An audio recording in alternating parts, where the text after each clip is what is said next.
The sound was small, but it was wrong. A tiny metallic scrape against the silence of my afternoon. A click that did not belong to the settling groans of the old building or the distant sigh of traffic.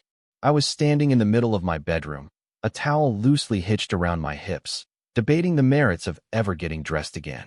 The sunlight slanted through the window, illuminating a universe of dust motes dancing in the air. It was a Tuesday. It was quiet. And then it wasn't. Click. Whir. My head snapped toward the bedroom door. My heart gave a single, hard thump against my ribs, a dull drum of alarm. I lived alone. I had locked the front door. I had even, out of a lifelong habit ingrained by an anxious mother, locked my own bedroom door. The sound was impossible. The brass knob began to turn. Time seemed to stretch and thin, each second pulled taut like a rubber band. My breath hitched in my throat.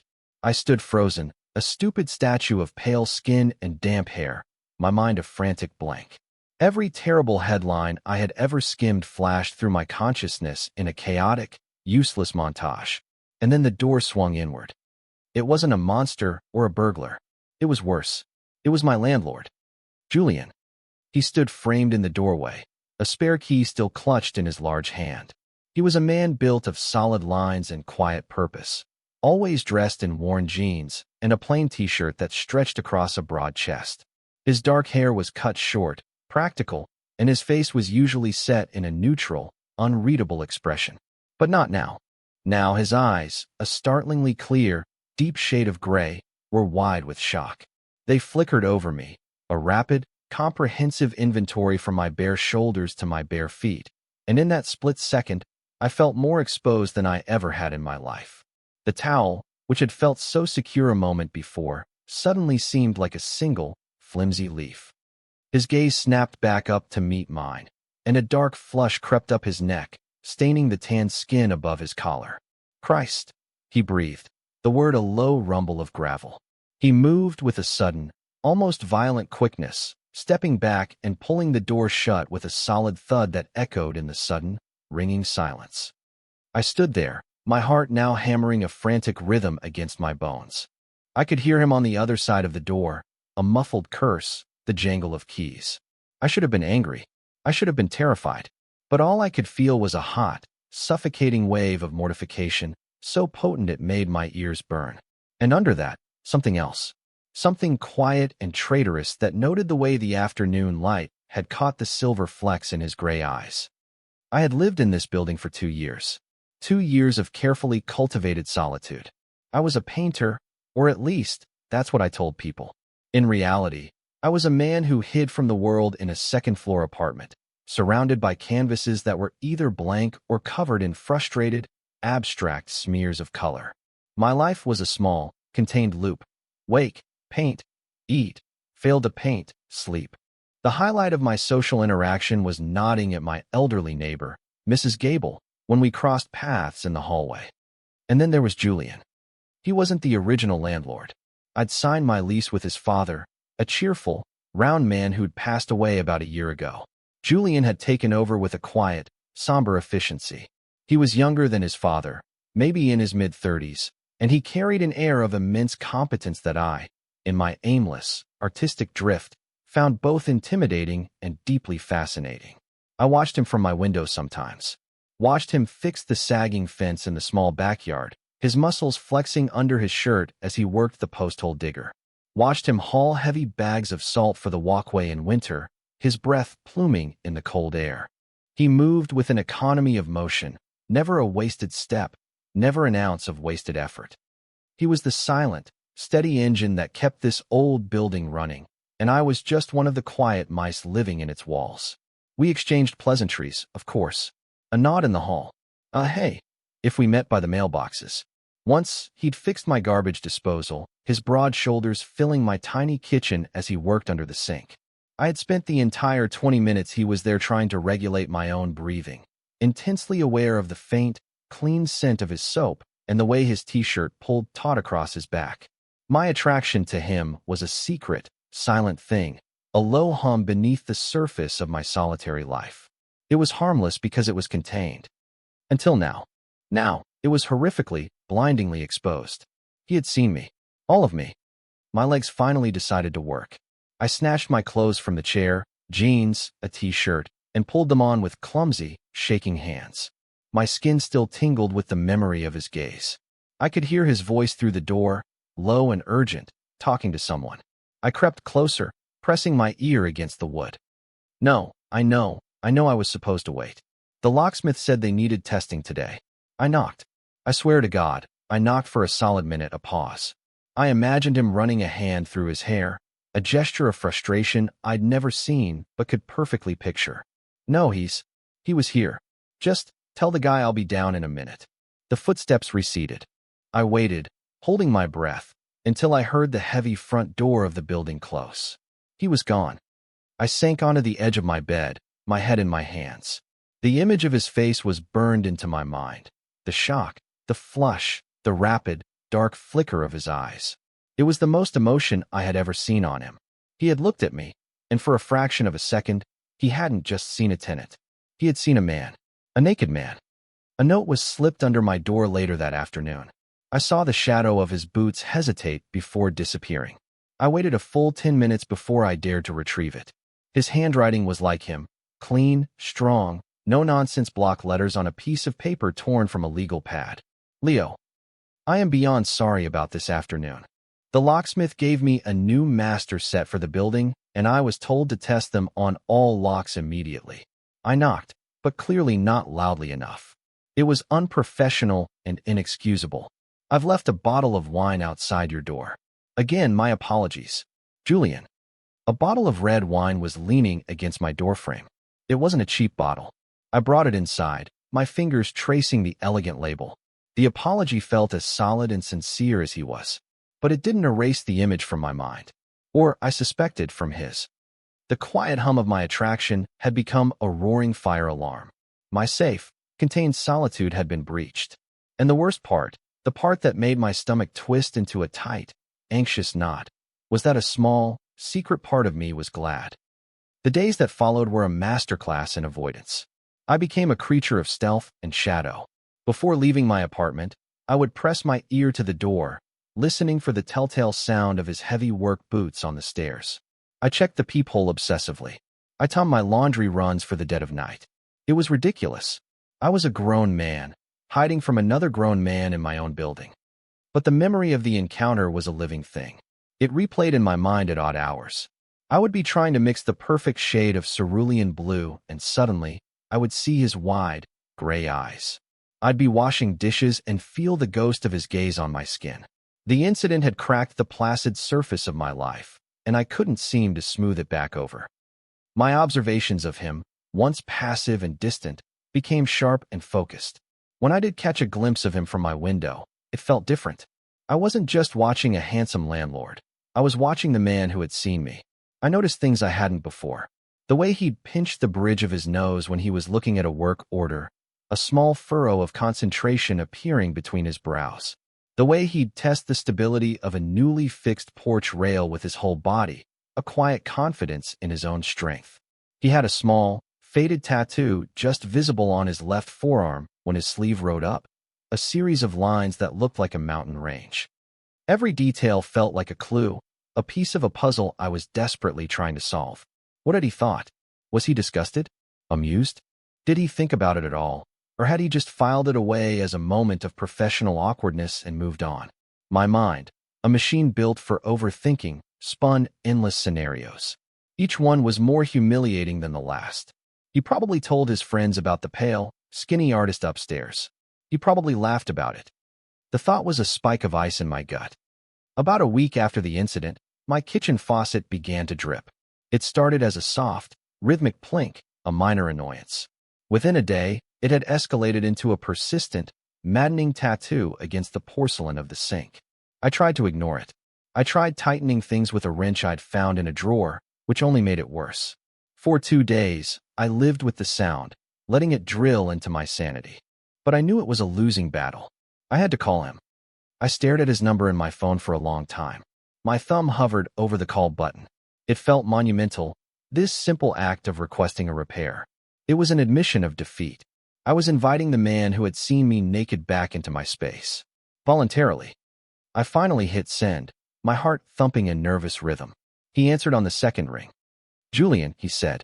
His voice was a low baritone, calm and even. No hint of anything. "Hi, Julian. It's Leo."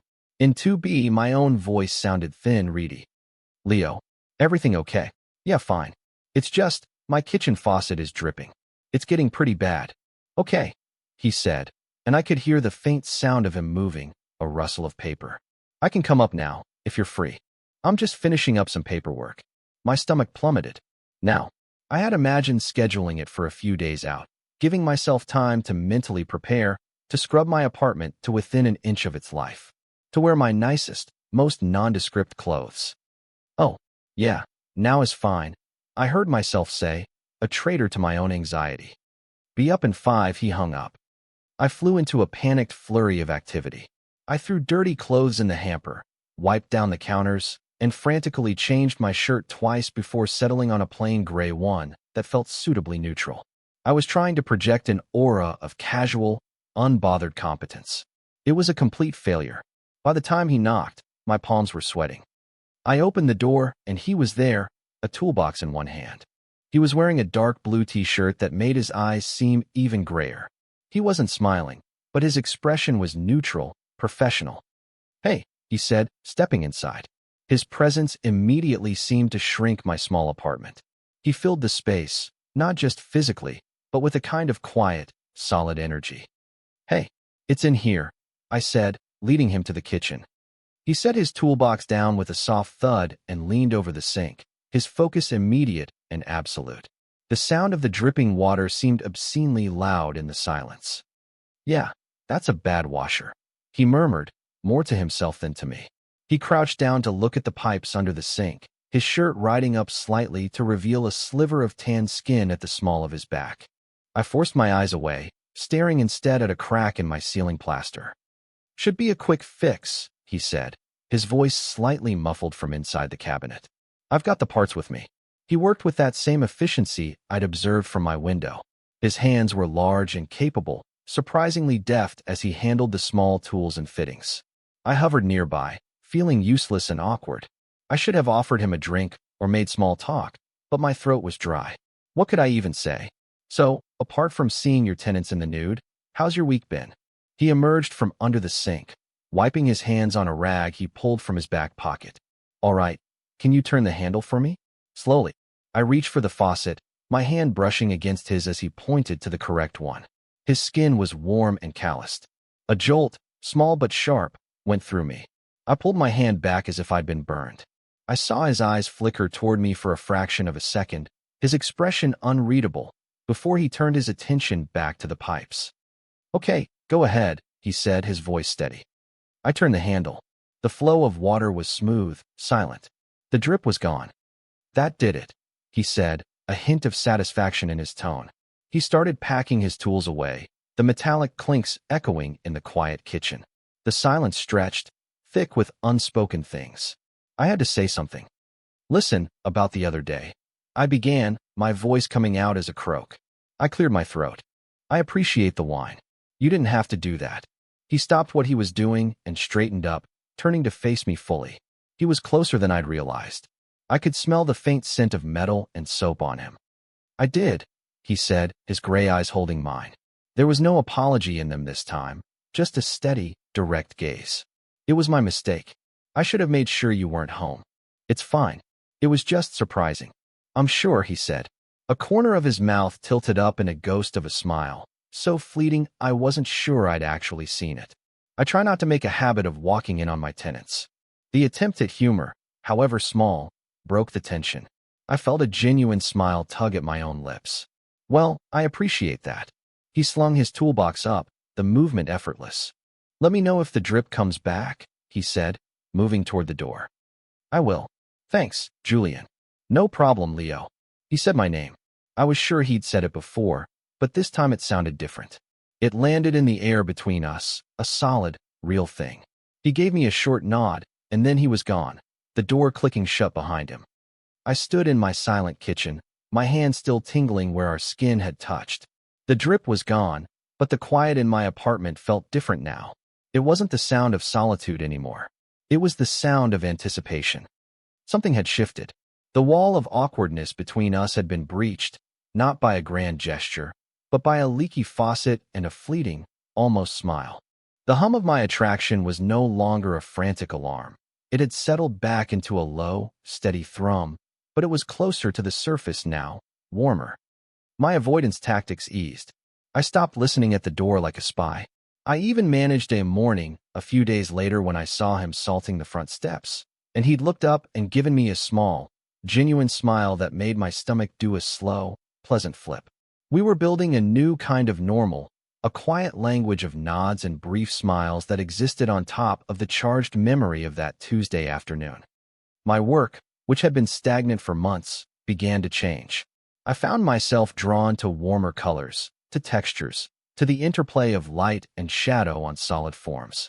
I started a new canvas, not with a plan, but with a feeling. I painted the memory of a hand, strong and calloused, holding a wrench.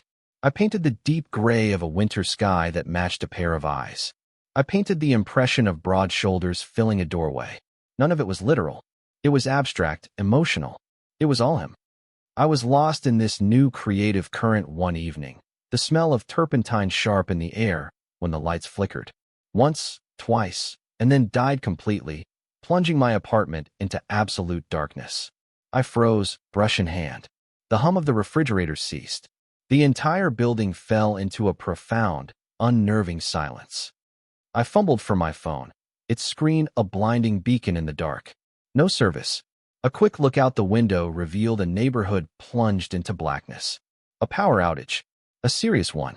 The wind was howling outside, a bitter December gale that rattled the window panes. I found a few candles and lit them, their small flames casting long, dancing shadows on the walls. The apartment, my safe haven, suddenly felt cold and vast. The heat was off. I pulled on a heavy sweater, but a deep chill was already starting to seep in. A heavy knock sounded on my door, making me jump. "Leo." It was Julian's voice, solid and reassuring through the wood. I opened the door. He was standing in the hallway, holding a powerful flashlight. Its beam illuminated his face from below, carving it into stark angles and shadows. "You okay in here?" he asked. "Yeah, just cold," I said, hugging my arms to my chest. "The whole block's out.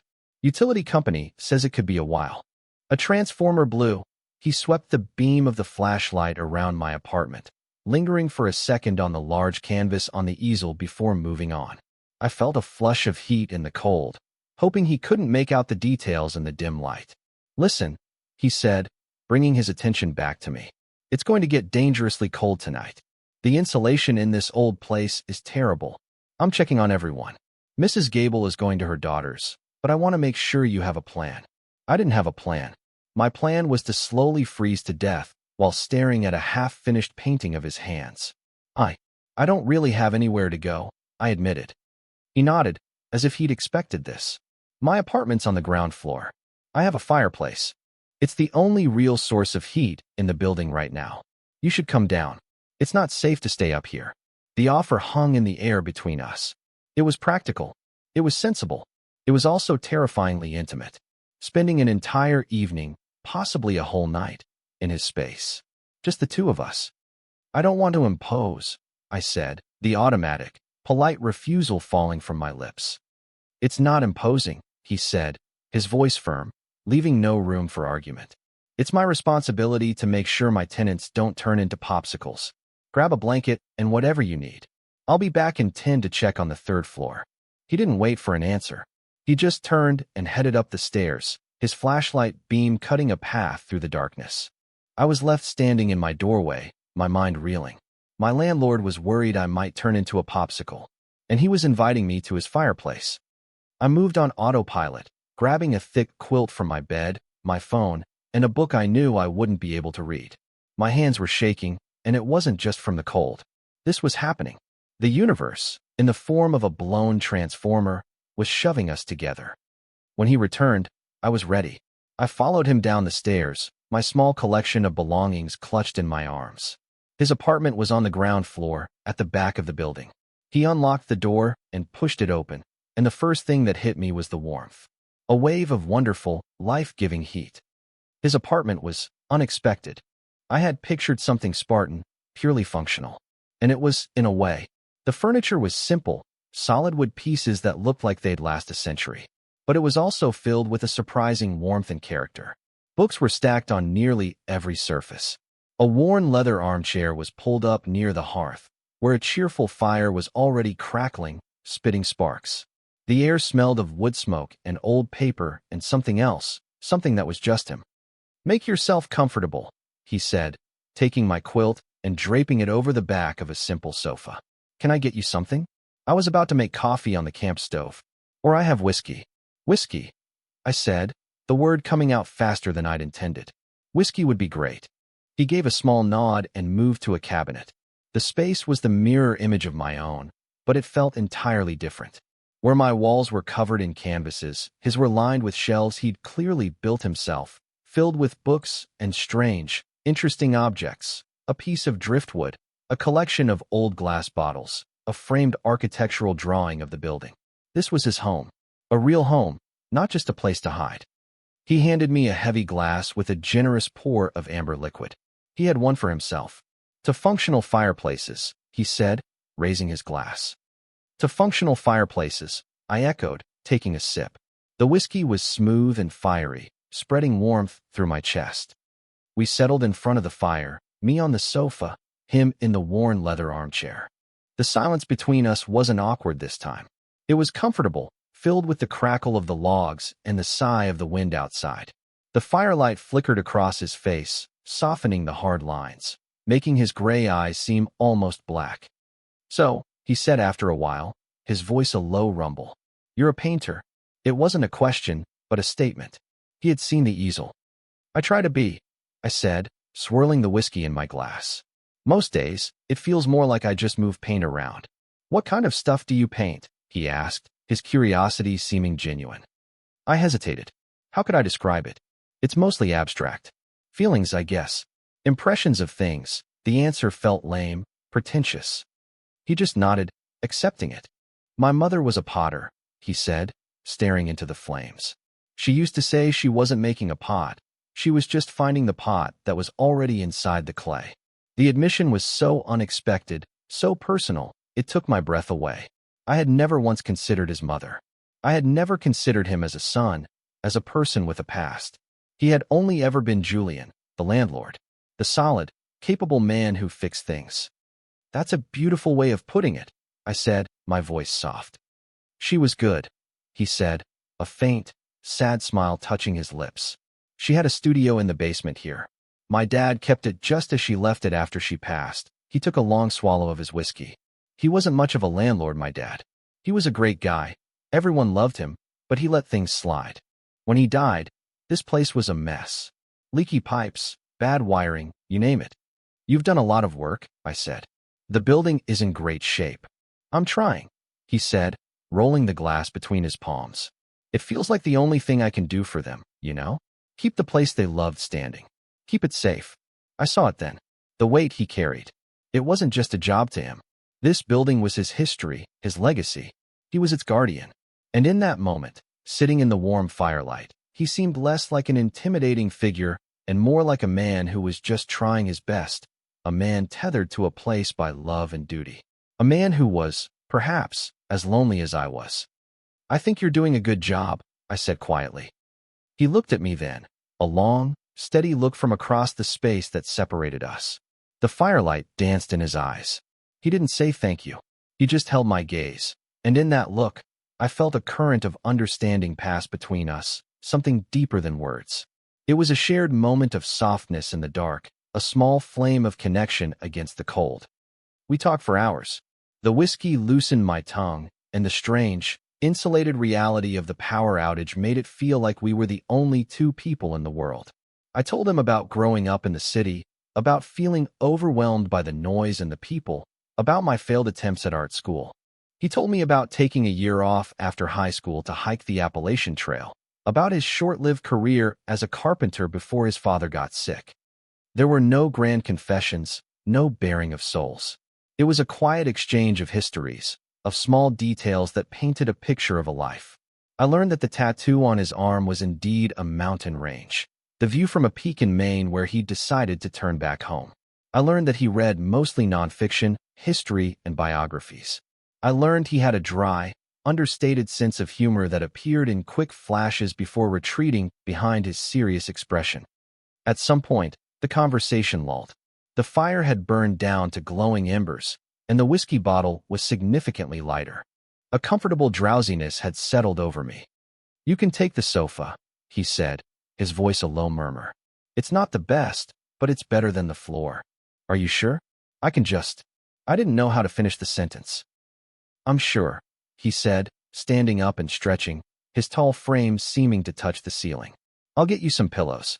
He disappeared into another room and returned with a stack of bedding that smelled faintly of cedar and clean linen.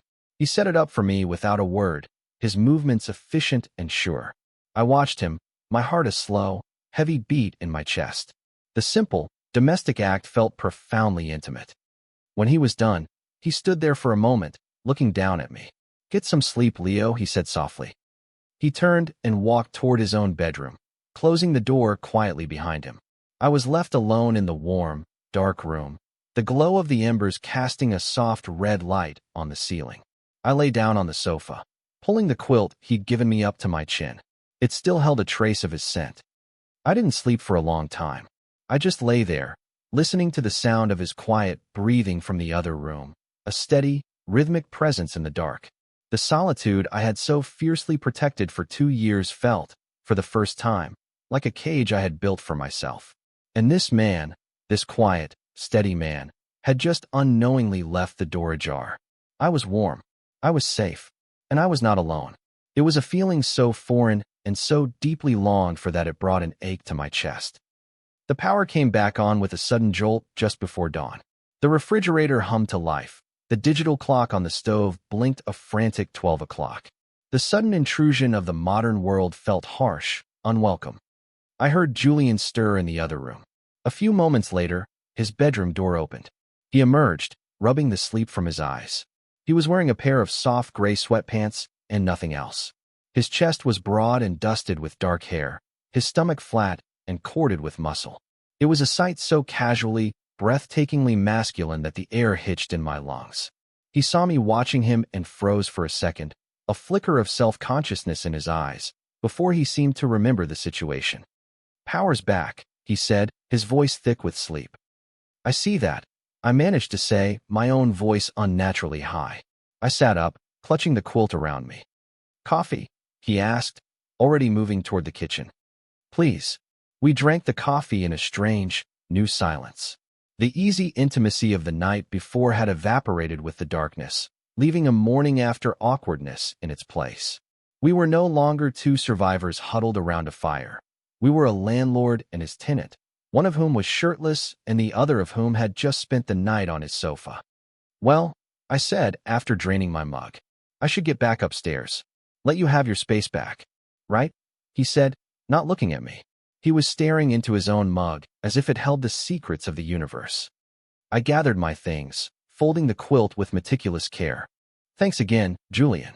For everything." I would have frozen. "It was nothing," he said, finally lifting his eyes to meet mine. "Glad you were safe." I walked to the door, my hand on the knob. I felt like I was standing on the edge of a cliff. I could just leave, and we could go back to our polite nods in the hallway. We could pretend last night didn't happen, that it was just a practical solution to a temporary problem. Or I could say something. Anything. But I was a coward. "See you around," I said, and fled. Back in my own apartment, the chill had been replaced by the steady hum of the heat kicking in. But it felt colder and emptier than it had the night before. The delicate truce we'd built was shattered. The comfortable silence was gone, replaced by a thick, charged tension whenever we saw each other. Our brief smiles became clipped, our nods hasty. We had shared something real in the firelight, a brief glimpse into each other's lives, and now neither of us knew what to do with it. It was worse than before the power outage. Before, there was just the one-sided memory of my humiliation. Now, there was a shared memory of vulnerability, which was infinitely more dangerous. My painting became my only refuge. I threw myself into it with a desperate energy. The canvas was no longer just impressions of him. It was the memory of the firelight on his face, the scent of wood smoke, the quiet strength in his hands as he built me a place to sleep. It was a maelstrom of color and feeling, a silent confession I could never make out loud. The work was honest and raw in a way my art had never been before. It was the best thing I had ever painted, and it was killing me. A few weeks passed like this, in a state of suspended animation. I finished the painting. It stood on the easel in the center of my living room, a vibrant, tumultuous testament to my secret. I knew I should hide it, turn it to the wall, but I couldn't. It felt like the only real thing in my life. One Saturday afternoon, there was a knock on my door. It wasn't Julian's heavy, solid knock. It was a lighter, more hesitant rap. It was Mrs. Gable from 3A. "Leo, dear," she said when I opened the door, her wrinkled face etched with worry. "I'm so sorry to bother you, but I can't seem to find Julian, and my sink is making the most dreadful noise. It sounds like a trapped badger. I haven't seen him today," I said. "Have you tried calling him?" "His phone goes straight to that voicemail thing," she said with a dismissive wave of her hand. "He mentioned yesterday he was going to be clearing out some old junk in the basement storage. I'm worried he might have hurt himself. He never misses a call." A cold spike of anxiety shot through me. The basement. He'd mentioned his mother's old pottery studio was down there. "I'll go check on him, Mrs. Gable," I said, my decision made in an instant. "Oh, would you, dear? You're a saint." The basement was a place I had never been. The door was at the back of the first-floor hallway, heavy and wooden. I pulled it open and was met with a rush of cool, damp air that smelled of earth and dust and time. A single, bare bulb at the bottom of the wooden stairs cast a weak, yellow light. "Julian," I called out, my voice sounding small in the vast, subterranean space. No answer. I descended the stairs cautiously. The basement was huge, a labyrinth of stone support pillars and dark corners. On one side were the tenants' storage cages, padlocked and filled with the ghosts of forgotten belongings. On the other side, a door stood slightly ajar, a sliver of brighter light spilling from it. His mother's studio. I pushed the door open. He was there. He was sitting on a low stool, his back to me. The room was just as he'd described. A potter's wheel stood silent in the corner, shelves were lined with dusty, unfired clay pots, and bags of clay were stacked against the wall. But Julian wasn't working. He was just sitting there, his head in his hands, his broad shoulders slumped in a way I'd never seen before. He looked defeated. A shattered ceramic pot lay on the floor near his feet. He hadn't heard me come in. I stood in the doorway, my heart aching for him. This was a private grief, a space I had no right to be in. I should have turned and left. But I took a step inside. The floorboard creaked under my foot. His head shot up. He spun around on the stool, his face a mask of surprise and something else, something that looked like raw, unguarded pain. His eyes were red-rimmed. "Leo," he said, his voice rough. "What are you doing down here?" He swiped at his eyes with the back of his hand, a gesture of angry embarrassment. "Mrs. Gable was looking for you," I said, my own voice quiet. She was worried. "Your phone." "I turned it off," he muttered, looking away from me, toward the shattered pot on the floor. "I just needed some quiet." "Is everything okay?" The question was inadequate, stupid. Clearly, everything was not okay. He let out a harsh, bitter laugh. "Fantastic." He gestured to the broken pieces on the floor. That was the last thing she ever made. She was working on it the day she went into the hospital. I was moving it to a higher shelf, and my hand just slipped. His voice broke on the last word. The sound shattered something inside me. All the walls I had built, all the fear and anxiety, it all crumbled away, replaced by a singular, overwhelming need to comfort him. I walked over and crouched down beside him, carefully picking up one of the larger ceramic shards. The clay was a pale, creamy color, cool to the touch. "I'm so sorry, Julian," I whispered. He didn't answer. He just stared at the floor, his jaw tight, his hands clenched into fists on his knees. I could feel the waves of grief and frustration rolling off him. He was the rock, the steady guardian of this place and everyone in it. He wasn't supposed to fall apart. He wasn't supposed to need anyone. I don't know what possessed me. It wasn't a thought. It was an instinct. I reached out and placed my hand on his knee. A simple, grounding touch. He flinched, a barely perceptible tremor that ran through his entire body. But he didn't pull away. He slowly unclenched his fist and, after a long, agonizing moment, turned his hand over and laced his fingers through mine. His hand was large and warm and strong, even in his grief. My heart hammered against my ribs. We stayed like that for what felt like an eternity, kneeling on the dusty concrete floor of his mother's studio, our hands clasped together, surrounded by the ghosts of her work. The silence was absolute, profound. Finally, he spoke, his voice so low I could barely hear it. "I don't know how to do this," he said. "Running this place. Being the person everyone relies on. Some days it feels like I'm just waiting for everything to break." "You're doing the best you can," I said, my thumb stroking the back of his hand. "You're doing an amazing job." He finally lifted his head and looked at me. His gray eyes were clear, the redness faded, but they were filled with a raw vulnerability that stole my breath. It was the same look I'd seen in the firelight, but magnified, intensified. He was looking at me like he was seeing me for the very first time. "Why are you so good to me, Leo?" he asked, his voice rough with emotion. The question was a key turning in a lock deep inside me. The truth, the thing I had hidden behind layers of paint and fear, rose to the surface. "Because," I began, my own voice shaking. "Because when I look at you, I see someone who is strong and kind, and who carries the weight of the world on his shoulders and never asks for help. And because ever since the day you opened my bedroom door, I haven't been able to think about anything else." The confession hung in the dusty air between us.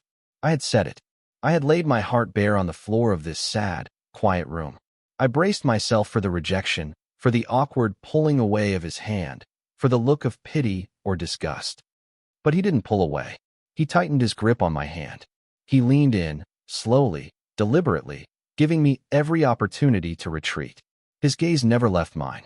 The space between us shrank until I could feel the warmth of his breath on my face. "Me neither," he whispered, and then he closed the distance. His lips were not what I expected. I had imagined them to be firm, demanding, but they were soft, hesitant, searching. It wasn't a kiss of passion, not yet. It was a kiss of discovery, of profound, heartbreaking relief. It was the quiet confirmation of a question we had both been too afraid to ask. He tasted of salt and dust and sorrow.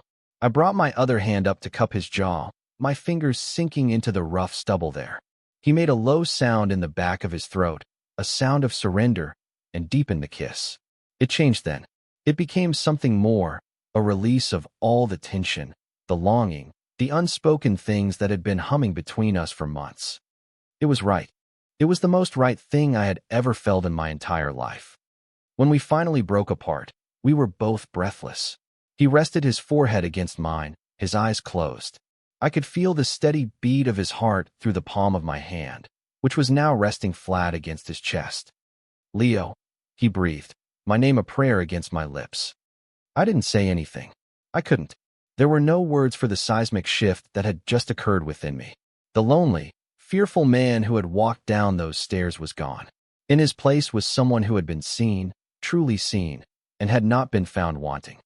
We eventually cleaned up the broken pot together, our movements synchronized in a quiet, shared purpose. We didn't talk about the kiss. We didn't need to. It was a living presence in the room with us, a warm, glowing ember. When we went back upstairs, he walked with me to my door. The hallway, once a space of awkward avoidance, felt charged with a new, thrilling energy. "I'll go talk to Mrs. Gable," he said, his hand still loosely holding mine. "Okay," I said, my voice barely a whisper. He hesitated at my door, his gray eyes searching my face. Can I come back? Later." "Yes," I said, the word full of a hope so fierce it almost hurt. "Please." He squeezed my hand one last time, and then he was gone. I went inside and leaned against the closed door, my legs weak. I brought my fingers to my lips, the phantom sensation of his kiss still there. I looked at the painting on the easel. It was no longer a symbol of my loneliness. It was a beginning. The next morning, I woke up in my own bed, alone. For a panicked, sickening moment, I thought I had dreamed it all. The basement, the confession, the kiss. The memory was so vivid, yet the reality of my empty apartment felt so starkly normal. A spiral of anxiety began to twist in my gut. He hadn't come back last night. After he'd dealt with Mrs. Gable's sink, he had simply not appeared. No knock, No text, no call. The silence was deafening, a vacuum where all my newfound hope was being sucked away.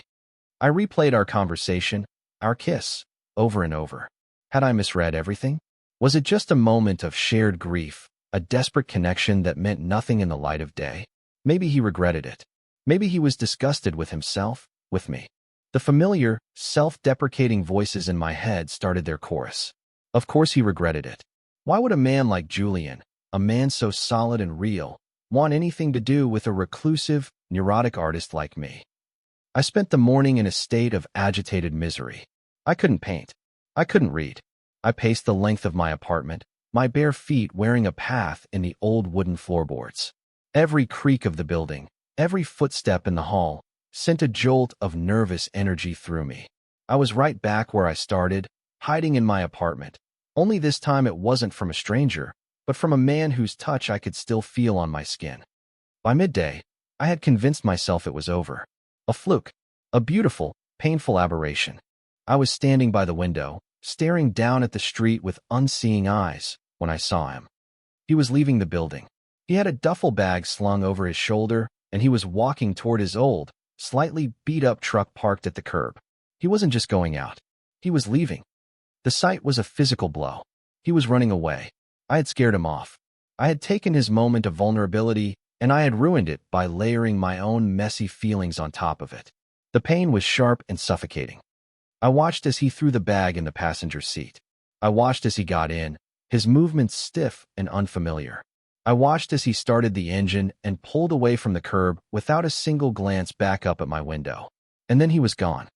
I sank onto the floor, my back against the wall beneath the window. The silence in my apartment was no longer anticipatory. It was final. It was the sound of an ending.